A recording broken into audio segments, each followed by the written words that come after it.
Blog Talk Radio.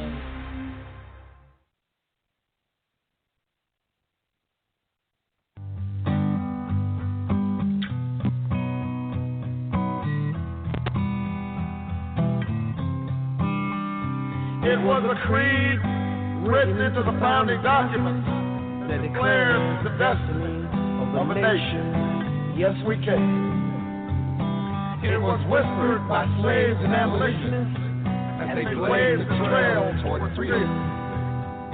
Yes, we can. Yes, we can. It was sung by immigrants as they struck out the Pacific shores, pioneers who pushed westward against unforgiving wilderness. Oh, we can. Yes, we can. It was the call of workers to organize, women who reached for the ballot, a president who chose the moon as our new frontier, and a king who took us to the mountaintop, pointed the way to the promised land. Yes, we can to justice and equality. Yes, we can. Yes, we can. Yes, we can. Yes, we can. Oh.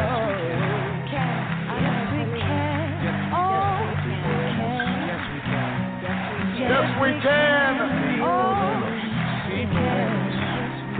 Yes, we can to opportunity and prosperity. Yes, we can to opportunity and prosperity. Yes, we can heal this nation. Yes, we can repair this world. Yes, we can. Yes, we can.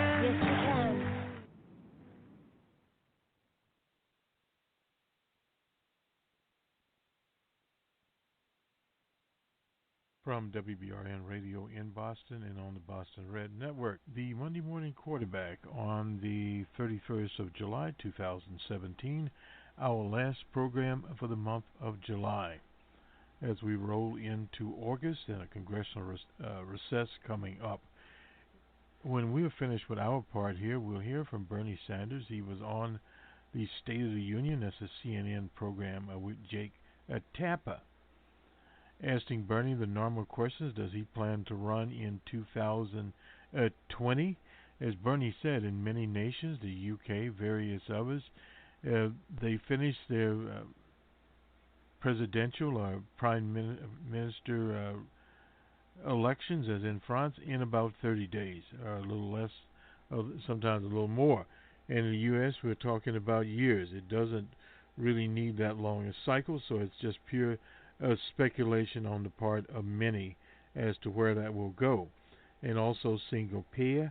Out in California, there was legislation to bring about a single payer. And the problem there in California, the resistance by Democratic legislatures that are in the pay of various insurance monopolies. That is the problem there. It passed evidently one part of the I don't know if it was the Assembly or the Senate there in California, but one or the other. We'll keep that up. I'm sure Senator Fluke will post that on Facebook, the latest developments there. And in Vermont, a lot of political shenanigans. But when we talk about single payer on a national level, or Medicare for all, medical service as a right, yes, taxes would increase on the front end.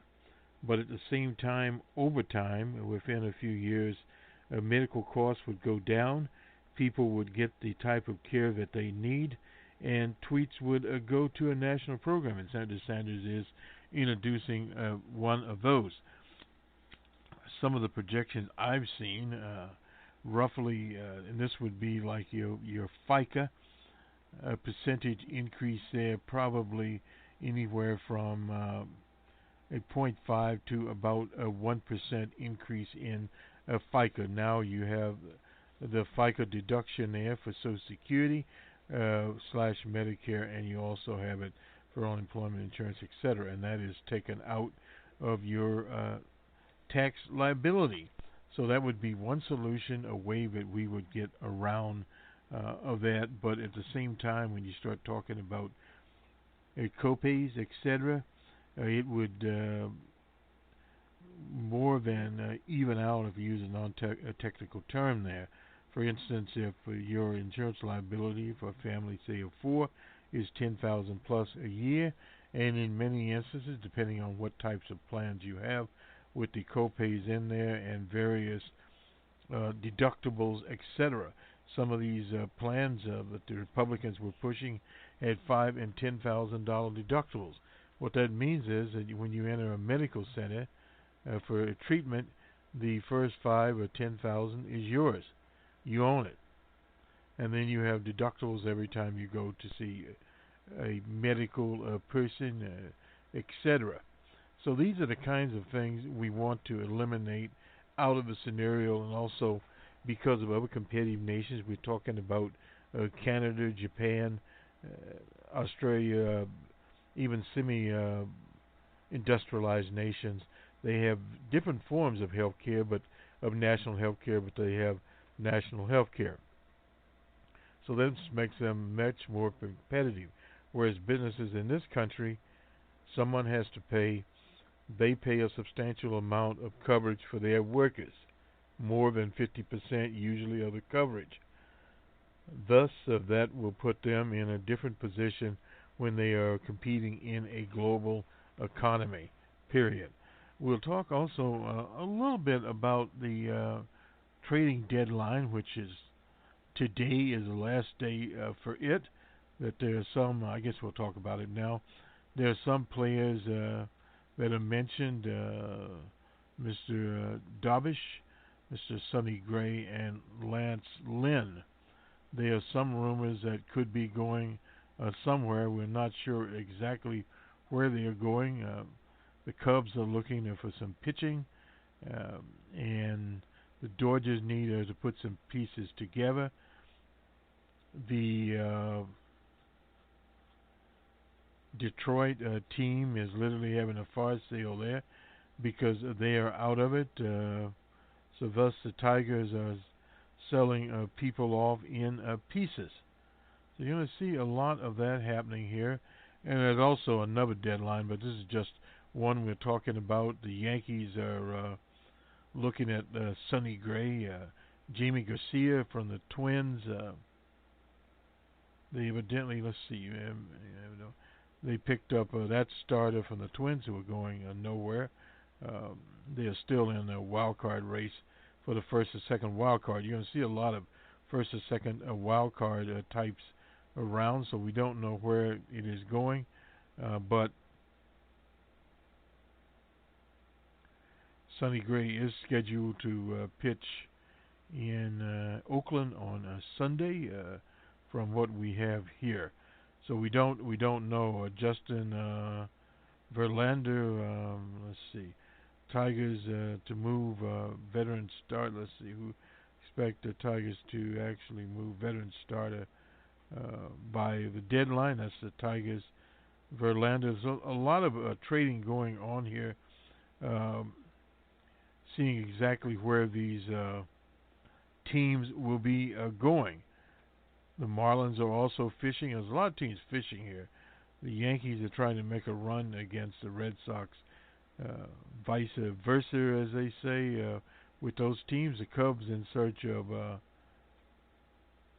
some type of pitching, adding some starters there. A.J. Ellis from Atlanta, the Rangers, Jonathan Lucroy, and the Tigers, Alex Aviva. So there's some there. The Royals looking for a slugging outfielder. So these are some of the things that are going around there.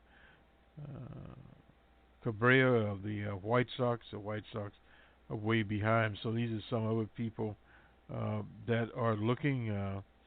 The Cardinals are waiting. Let's see who is. The Cardinals could add a starter to their lineup. They still think they're in it. And they mentioned Lance Lynn, perhaps with the Cardinals. The Astros, are exploring the pitching market. They all want to show up. Of course, the Astros are looking beyond the playoffs and hoping to try to get into the American League Championship Series, so their requirements are a little bit different, and perhaps going to a World Series. So this is a different situation. Anyway, nonetheless, we sort of put this up. We usually do it at a little different time. Let's just grab one other thing while we're here. Two-Ton Christie once again makes headlines. He is the maligned, low,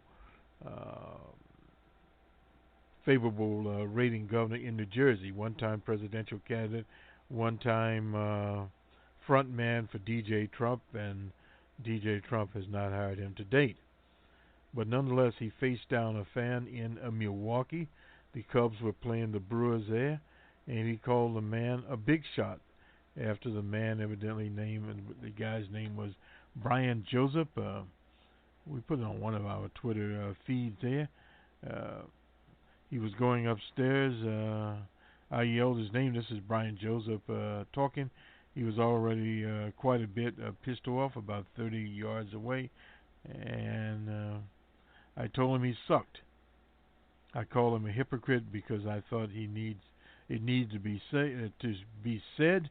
He then turned around, walked all the way back towards me, got in my face for what was about probably 30 seconds. He said the candidate made contact with him with his knee and asked if he wanted to do something or start something. And at the same time, old Two-Ton had nachos in his hand, so evidently Two-Ton would not go hungry. So that's the story of Two-Ton at the Brewers game in our sort of entry here to the show. You have to have a little bit of comic relief here, and I don't know if that's comic relief or not, but let me just clean up another little issue here that we wanted to about the Irish and their problems in Boston. One particular Irish national was arrested in Boston. This is from the Irish Times, incidentally. We've had it around, but arrested and immediately deported John Cunningham, who had been living illegally in Boston. Irish people in Massachusetts have been sending us their reaction. The native of Gloucestershire had been living in the U.S. since 1999. So that's roughly, 18 years? And had not returned to Ireland in 16 years. He was featured in an RT primetime program broadcast in March, in which he talked about living undocumented in the U.S. And for his living undocumented in the U.S., DJ Trump's administration decided to send him on his way.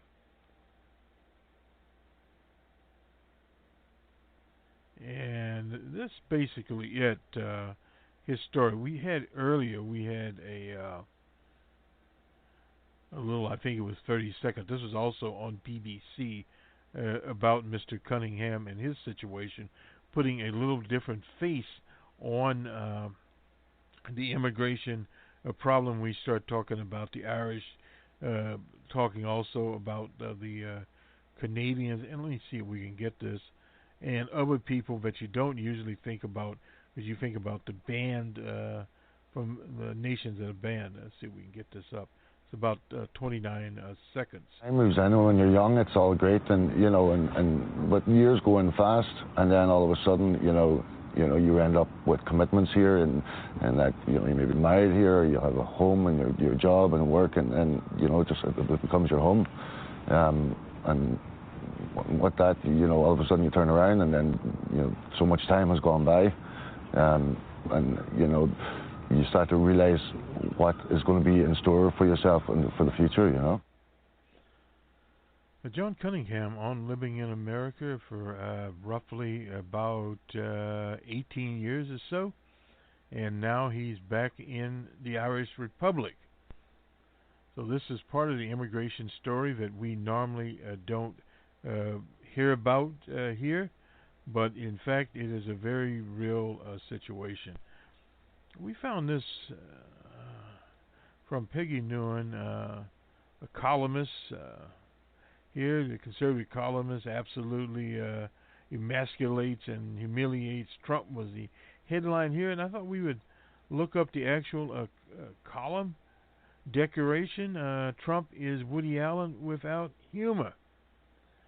And she's one of our favorite conservatives. She's normally on, hadn't been that lately. The president's primary problem as a leader is not that that he is impervious, brash, or naive. It's not that he is inexperienced, crude, and an outsider. It is that he is weak, and it is that he undermines himself almost daily by ignoring traditional norms and forms of American masculinity. I don't think D.J. Trump will like this one. He's not strong and self-controlled, not cool and tough, not low-key and determined. He is whiny, wimpy, self-pitying. He shows himself sobbing on the body politic. He is a drama queen. Oh boy. He once said sarcastically of George H.W. Bush that he reminded everyone of her first husband. Trump must be reminding people of the first wife. Actually, his wife, Melania, is tougher than him. He is with her sarcasm and grace, her self-discipline and desire to show the world a respect by presenting herself with a dignity. Half the president's tweets show utter weakness. They are plaintive, strolling little cries, usually just after dawn.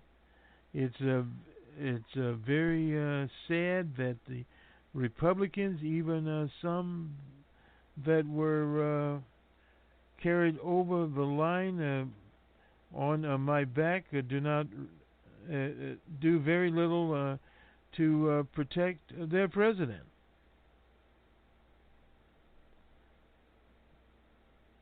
The brutals. Wait a minute. Oh, yeah. Actually, they have been laboring to be loyal to him since Inauguration Day. The Republicans never discussed how good their health care bill is. True, but neither does Mr. Trump, who seems unsure of its content.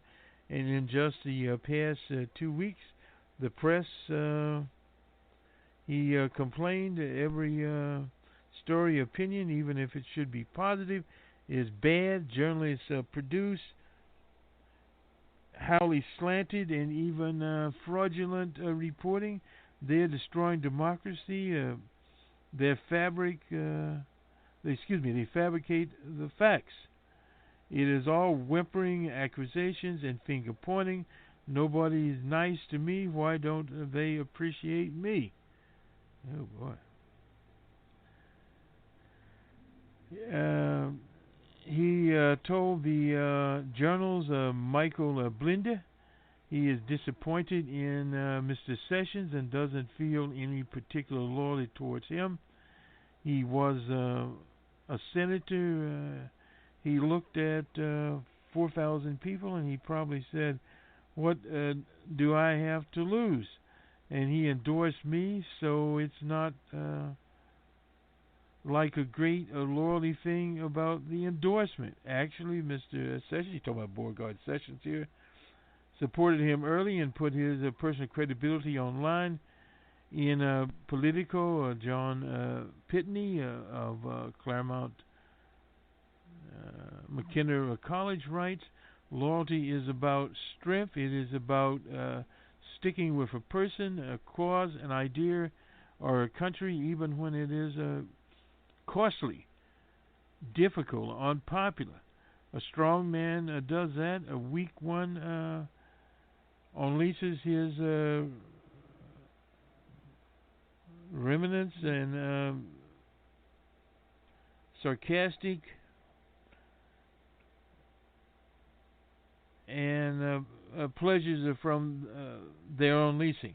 The way American men used to see themselves, the template that most admire was the strong, silent type, celebrated in the classics and 20th century films, Gary Cooper, John Wayne, Henry Fonda. In the time, the style shifted, and we wound up with the nervous and chattery. And more than a decade ago, the producers, writer David Chase had his Tony Shapiro mourn the disappearance of the old style. What they did not know is that once they got Gary Cooper in touch with his feelings, they wouldn't be able to shut him up. The new style was more like that of Woody Allen. His characters couldn't stop talking about their emotions, their resentment, and needs. They were self-justifying as they acted out their cowardice and anger. No doubt Woody Allen's a very angry person, but he was a comic. It was funny. He was just putting it out as a new template for maleness. Donald Trump now is an unfunny Woody Allen. What we need is a template for how to be a man. Lots of boys and young men who grow up in a culture confused about what men are and do. They teach from the real dignity and meaning of being a man. Most good fathers teach. Lucky Mr. Trump this week addressed the Boy Scout Jamboree in West Virginia, where he represented to them masculinity and the moral life. The hell wants to speak about politics when I'm in front of the Boy Scouts, but he overcame the national neurosis. We should change how we refer to Washington, he said. We ought to change it from the word swamp to perhaps cesspool, or perhaps the word sewer. Washington is not nice to him, and he is full of it is full of bad people. As Scott Laura said, a scout is worthy, loyal, and can use some more loyalty. I will tell you that he then told them the apparent tragic story of a man who was once successful and in the end failed badly. Why should he inspire them? Show personal height, weight, and dignity in support of frail institutions. He has the needs and wants. He is angry, which supersedes the pesky long-term objective. Why put the amorphous hope of the audience ahead of his own and more urgent needs? His inability, not his refusal, but his inability to embrace the public and rhetoric role of the president consistently and constructively is weak. It is too easy to act presidential, but not going to get it done. Mr. Trump says the other night in a rally, it was in Youngstown, Ohio, that his opposite of the truth. The truth 6 months is that he is not presidential, that he is getting it done. His mad, blustery perturbance isn't working for him, but against him. If he were a president, he would be getting it done, building momentum and gaining support. He's over 50%, not under. He'd be over 50%, not under 40%. He'd have his health care and more. We close with the observation that it's all non-stop drama and Queen for a day inside of the hothouse of the White House. Staffers speak from their common yet somehow colorful language of their wants, their complaints. The new communications director, Anthony Scamuzzi, who is in his debut, came across as affable and in control of himself, went on CNN, and he fits right in. He surrounds by nefarious, backstabbing leakers. The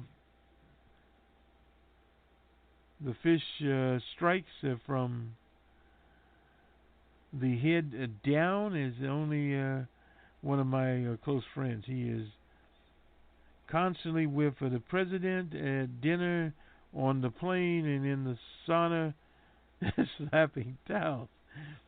I made that up, but the president, and he would like to tell everyone we have a very, very good idea of who the leakers are. The chief of staff, Regis Philbus, better watch out. Well, he's gone now. The people are in the White House who think this is their job to save America from the president. Okay, so they leak, but we know who they are. He seems to think that his diatribe, his diatribe was professional, the kind of thing that the big boys do with their media brothers, but he came across as just another drama queen from his warning rivet, inconsistent White House. As Scamuzzi spoke, the historian Josh Zakos observed warmthily on Twitter, it's a team of rivals, but for morons. It is, and it sinks from the top. Meanwhile, the whole world is watching, a world that contains predators. How can they not be seeing the weakness, confusion, chaos, and thinking it's a good time to cause some trouble by Peggy Nguyen? Sorry about that. I was looking at a stream here, so it was a little bit difficult on some of the highlighting. But it was a long article, not particularly made as a commentary piece, but nonetheless a piece. Let me just go to a poll here. I've been looking at this poll for several days here. It's by the Trafalgar Group. It's in Michigan, and it is about Kid Rock and the Republican primary. According to it, Robert Ritchie, a.k.a. Kid Rock, is at 49.62%, and the others undecided 28%. It's the Republican primary. In a general election, the Kid Rock, Robert Ritchie, has 41.17%.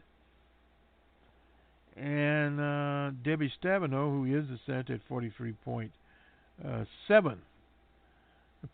in that. So the genders, 46.97 male and 53.03 females for Ritchie.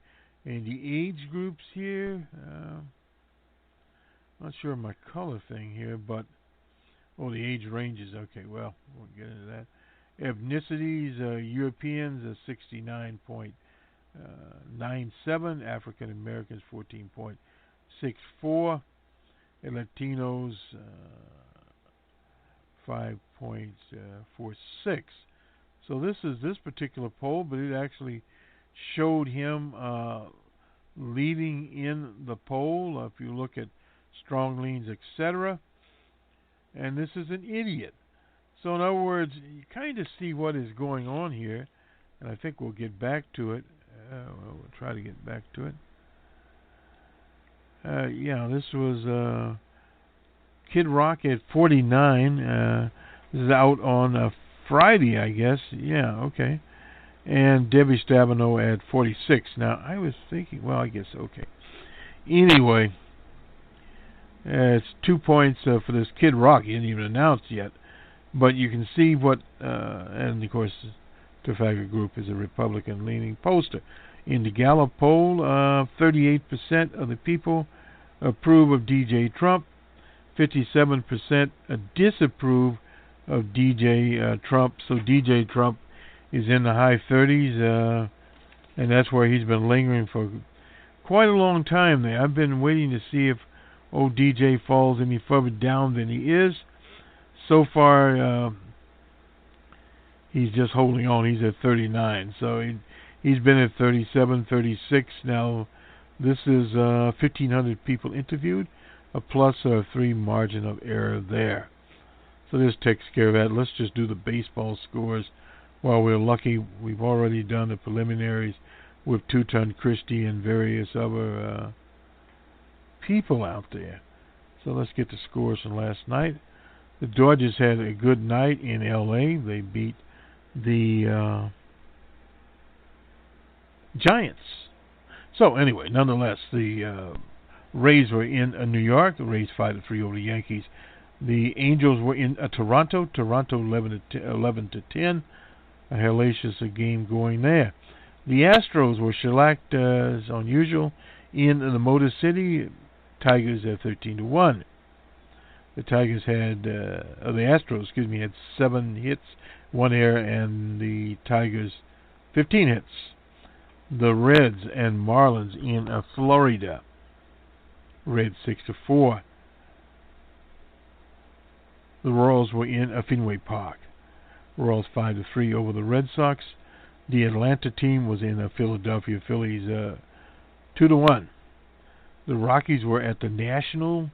Rockies had a good night of it there, 10-6 over the Nationals. The Rockies had 16 hits, 1 error, and the Nationals had 13 hits and 2 errors. I guess Dusty Baker's not that happy.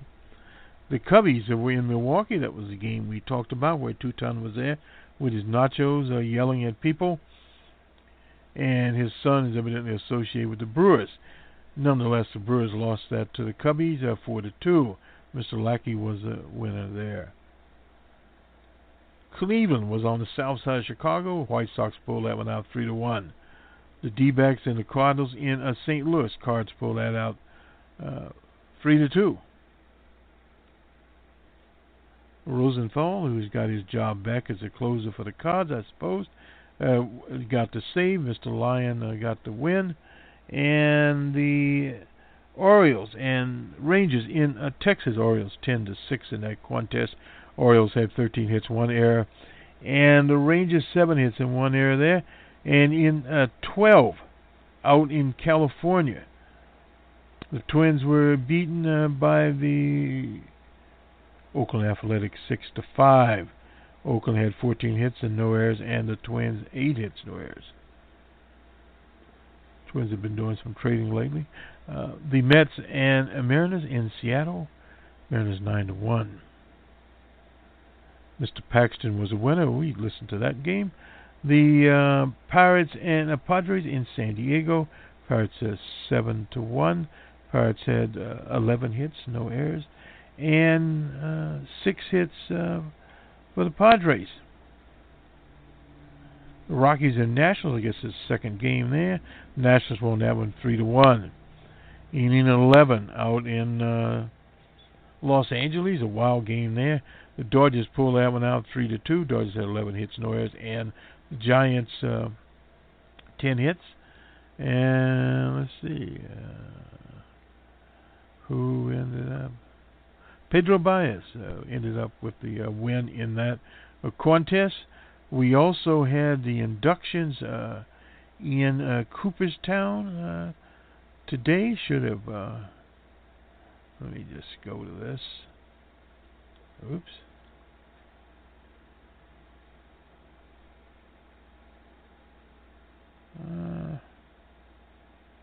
we had the inductions into the Hall of Fame. We had that up just a minute ago. We have to get that. I was surprised they didn't have it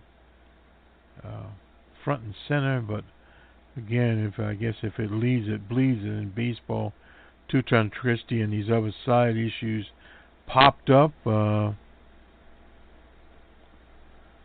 before the importance to get into the Hall of Fame is very, very important situation, and we're going to have to look that one up.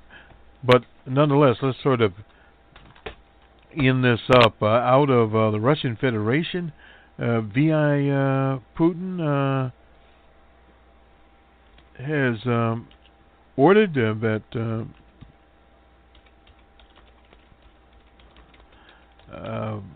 VPNs will no longer be allowed in the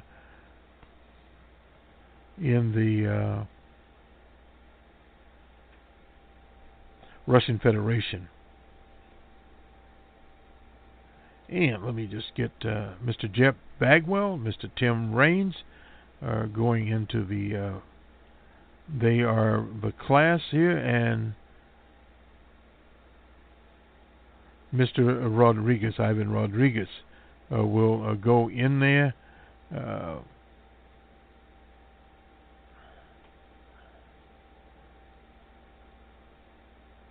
And several people were in addition, Bagwell, Raines, and Rodriguez, the class of 17. They were inducted in Cooperstown this weekend. We always have to remember it happening from CBS. I'm not sure it will be able to get any audio for this or not, but again, this is a very important situation that Tim Raines, Jeff Bagwell, remember Tim Raines, Jeff Bagwell, and Ivan Pudge Rodriguez being inducted into it. And this is when it was. They don't have on which ballots there, but as well, Rachel Roberts received the Hall of Fame's Buck O'Neill Lifetime Achievement Award. Claire Smith received the J.G. Smith Award, and broadcaster Bill King of the Open Athletics received an award there also. So that was on a Saturday that they were received their respective awards. So nonetheless, congratulations to Mr. Bagwell, Mr. Raines, and Mr. Rodriguez, the 2017 inductees into the Baseball Hall of Fame. This will do it for us. On to Bernie Sanders in some of the time edited version of his interview with Chuck Todd on CNN's news program this morning. And we did look at Kid Rock. It's interesting, his rise to fame and acclaim in Michigan. It shows you the state of Michigan. He's one of the rabble-rousers that supported DJ Trump. It's going to be interesting to see where the Kid Rocks of the world go and DJ Trump goes as we're setting up for 2018. We did touch on immigration. We put an Irish face on it. So we're not only talking about people from the Mideast and other people of color. And we touched on DJ Trump and his debacle at the Boy Scout Jubilee in West Virginia. Peggy Nguyen talked about masculinity and DJ Trump. We read that, and you can read it also in the Wall Street Journal. But she emasculated him, there's no doubt about that. And DJ is not happy, I would bet. Have a good week, everyone. We'll talk to you soon. And incidentally, we have a special open source report. We'll talk about VPNs and the Russian Federation, Mr. Putin's order, and some other things that he went into as one of our programs this week for the Open Source Report. Also, Numbers Man will be found here on WBRN Radio. Good day.